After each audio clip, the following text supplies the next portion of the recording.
welcome Lindsay Sudeikis.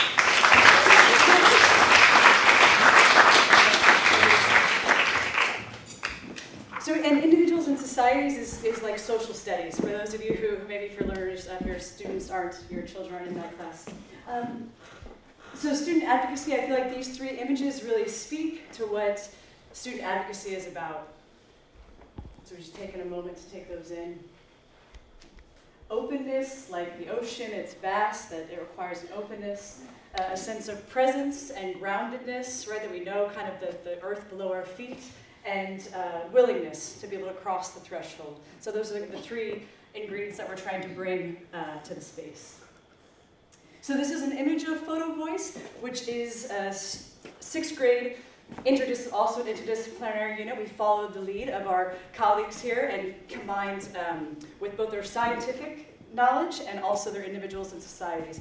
So really, when Photovoice happens, it's at the end of their sixth grade year, and they're able to use all the scientific knowledge and conceptual understanding they have from science class and bring it into this unit, and it becomes live, right? So they're able, the scientific knowledge really comes to life here. This is a photo from Photovoice where they take photos of a social issue of their concern, and then they do rigorous analysis work, bring in their writing skills, their critical thinking skills, and then engage in dialogue with the public. It's a really powerful event.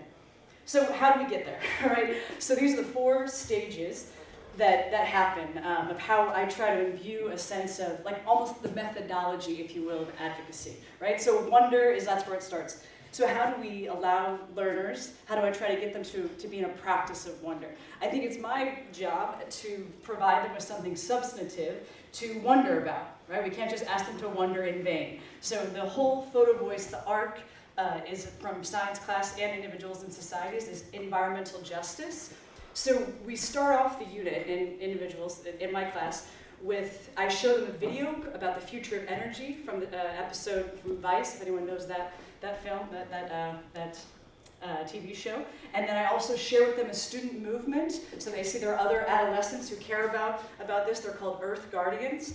And then they look at an environmental advocacy organization right here in Stamford called Grassroots. So now it's like they're percolating, they're activating all this prior knowledge from science class and saying, wait a second, I'm wondering about this, it's like, great. What organically happens next is it's time to investigate then, right? Let's take your most compelling wondering and transform it into a research question. Because in this moment, if they can have something that they personally are curious about and can own it, then they're going to actually care about their investigation. And when they get to the point of advocating, they're not advocating in a way that isn't knowledgeable, right? That their advocacy is informed by facts and by data.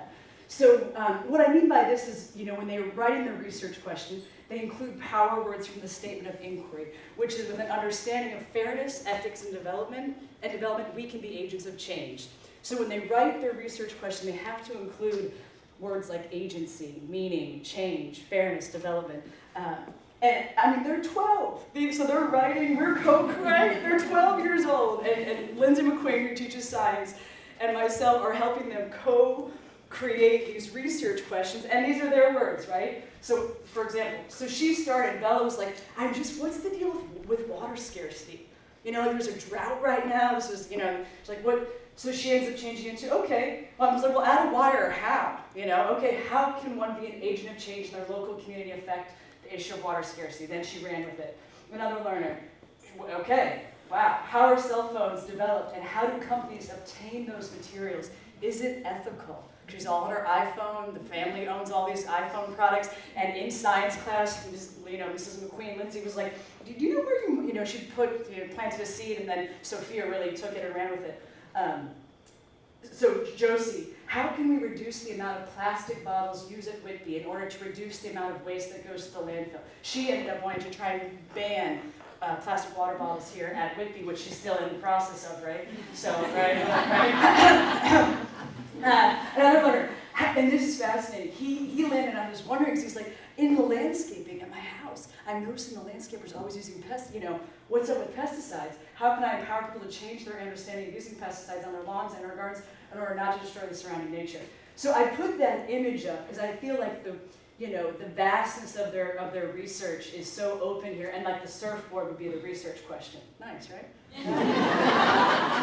Okay. And so then what's the next process in advocacy? Right now they need to make it their own. They're making meaning. But actually they've already made it their own because the wondering is theirs. It's not the teachers, right? What I've done is I've provided something substantial for them to ponder and question and grapple with, and then they're like, okay, actually I care about this, I'm invested. So when they're making meaning of it, they're researching databases, right? Maybe looking at scholarly articles, maybe looking at brain pop, a lot of their scientific knowledge. Also conversing with community experts on the issues. Avir, who was looking at the landscaper, he ended up getting in a conversation with his landscaper, saying, well, what's the deal? Why are you using the pesticides, right? And then the landscaper, he had like an interview with him, right? He says, well, it's not my go. I can't, it's not my fault. I'm asked to use the pesticides, right? And so then Avir has the woman, oh, so there's a larger issue here. It's not up to just the landscaper, right? There's a larger, so then he kind of asked him questions similar to Josie, started to say, Ms. Sudeikis, I'm confused because Connecticut Catering Company that Whitby School uses is always giving these little plastic water bottles, and couldn't they go in a different direction? So she gets on the horn, right by Ms. Hepp's desk, she calls the Connecticut Catering Company. She's like, what, I'm just curious, I just wanted to inquire, Josie, 12 years old, why the plastic water bottles? And then the woman from Connecticut Catering Company says, well, why don't we do this? Why don't we try and send not plastic, but it ends up being a different kind of, they're providing water, but not through plastic bottles. And so then they sent a whole huge, cartons of this for Whitby to do the trial run, and I don't know where it's landed because, we're still using the little plastic water bottles when it comes from Connecticut, the Connecticut Catering Company. But she's in, also we're in a lot of conversations with different scientists, different community experts on their issues that they were grappling with. And then I bring this image back because in this point of the unit in both science and individualist societies, we want to remind them that like the openness and the presence and the willingness is still there, right? Because it gets difficult when doing advocacy work, and a lot of them, here they are in conversation, either email or on the phone, with local state representatives. One young man, advocay, who was talking about the ethics of turf, and looking at the complexities of like if turf is a good choice, was trying to get in touch with Senator Bob Duff, and he kept missing him because he was at school. So they were like, he was playing phone tag with literally, Don Kaye, you can fact check me, he was playing phone tag with the senator to talk about the ethics of turf. I mean, and so I just put this up because Adam's like, Ms. Sudeikis, I can't get a hold of the senator. I'm like, you're doing a great job. It is remarkable that you are trying to get in touch, and that you are,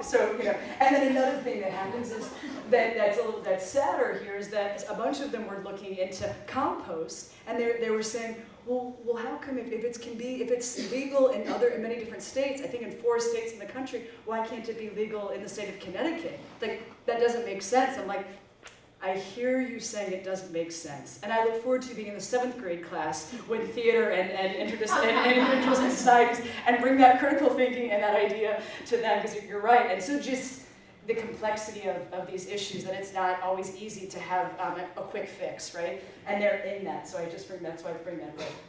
And then the next one, is just the taking action piece. So the goal of this project is for student advocacy to come to life in a relevant, meaningful way, and for them to own their learning. And grateful for your time this evening, that you took out for listening to all of our, it makes me want to go back to stepping stones and primary, listening and going through, I'd love to do the econ unit and so on and so forth. But I'll let the kids take it out here. We next have a video, and we'll kind of end with that. The night of the Photovoice, it's just, this is what you've worked for. You just realize it. Like, this is what everything comes to. This is just everything, basically, that I've been doing for the past couple months. In INS class, in science class, and in English class. So everything just comes together. My topic for my Photovoice is composting, because I do a compost bin at home, and I never really knew, I kind of knew that, it helped save the environment, but I didn't really know the real facts behind it. So I'm like, hey, how about I do composting? It was very realistic, because I felt it was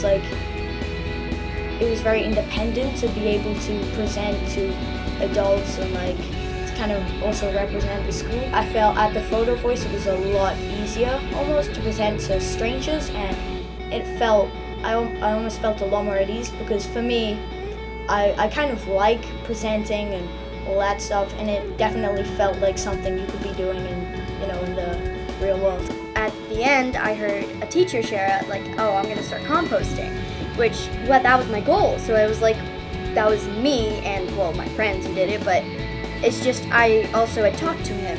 So I felt like that was me, that was my change, that's what I did. So that was like really, really cool to experience.